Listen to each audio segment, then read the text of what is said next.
I thank the gentleman for your leadership. Congratulations on some great legislation that was passed out of the Natural Resource Committee earlier today, which I know will be extremely important to the citizens that are lucky to have you as their representative. Thank you, sir. I'm proud to be here this evening, actually as Vice Chair of the Agriculture Committee, as a former chair of the House Forestry Subcommittee, and a proud member of the Western Caucus. I always say I'm on the eastern frontier of the Western Caucus, being from Pennsylvania, but we have the same issues.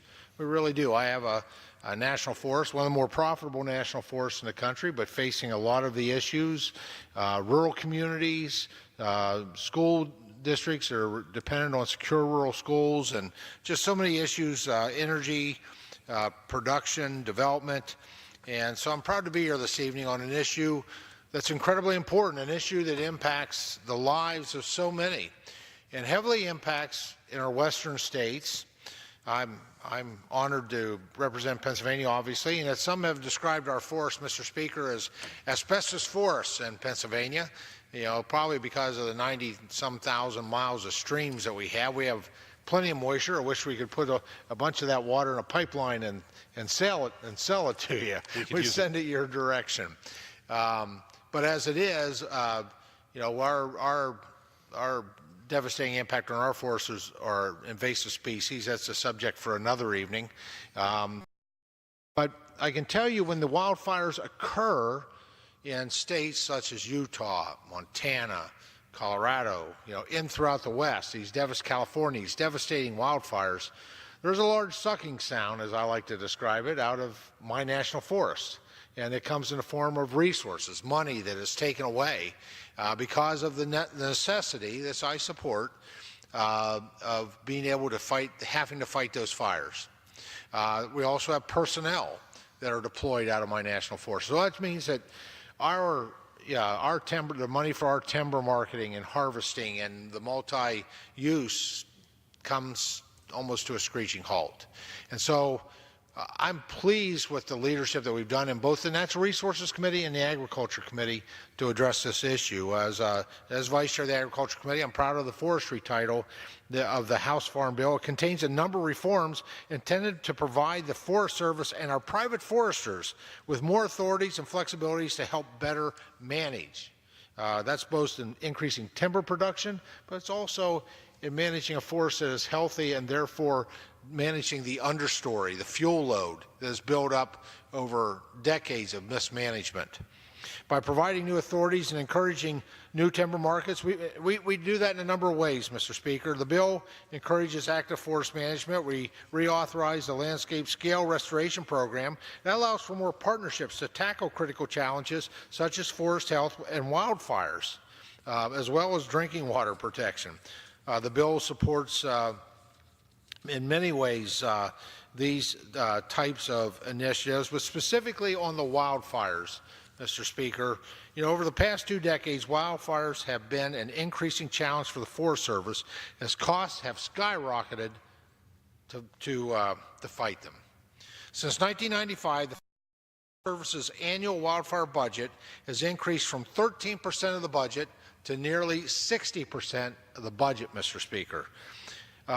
Last year was the costliest fire year on record, with the Forest Service spending $2.4 billion in 2017 alone.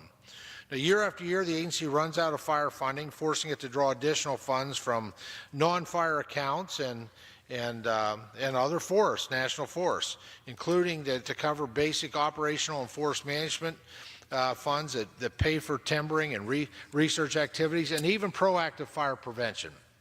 Now, unfortunately, this occurs because the Forest Service has been unable to access additional funding when the fire runs out due to a budget cap. Now, finally, the 2018 Omnibus included a fire borrowing fix by creating a wildfire cap adjustment, which will treat wildfires like any other natural disasters, just like we just saw down in the Carolinas with Hurricane Florence. Now, this change will free up the Forest Service to fight wildfires and do so without transferring funds from non-fire accounts. These are accounts that help to prevent fires, with restorative cuts and managing the understory, dealing with the fuel load, the standing dead timber because of perhaps disease. For forests around the nation, especially in the east, this will mean more funding for other essential activities such as management, timbering, and even recreational research activities. Now, along with fixing the budget cap, the omnibus currently provides the Forest Service with new management authorities. And these reforms are specifically intended to help the Forest Service better manage and proactively prevent forest fires from breaking out. Specifically, these new authorities will streamline the environmental analysis, reduce litigation, and provide timber harvest contract certainty. Some of these reforms include with our proposed Farm Bill, which we're in conference in right now, and we need the Senate to realize, these improvements were based on the successes we had in the last Farm Bill, which has really helped our forest products industry, our timber industry, help make our forests more healthy. And when they're healthy, they're more resilient to wildfire. So it's categorical exclusions for wildfire resilience projects. Healthy Forest Restoration Act, inclusion of fire and fuel breaks. 20-year stewardship contracts, cottonwood reform, fire hazard mapping initiative, fuels management for protection of electric transmission lines, and good neighbor authority road amendment. Forest fires do not recognize or respect boundaries.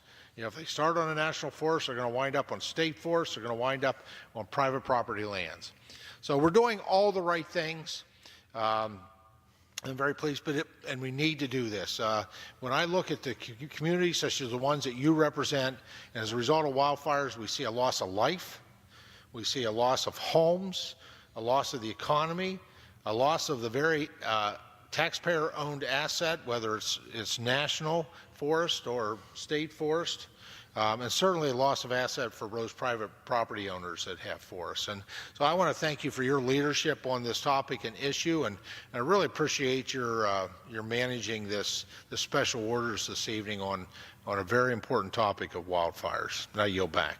Yeah. Mr. Speaker, I want to thank the gentleman from Pennsylvania, especially that you're a member of the Western Caucus joining us there, and pointing out the national implications of the massive wildfires we have out west on resources back east, on the forests that you have in Pennsylvania and the resources there. So that's nationwide impact. Yeah, and you mentioned many of the things that the livelihoods, the lives. The other thing that we often neglect is the smoke that's discharged into the air and the effect on people with asthma and other lung issues.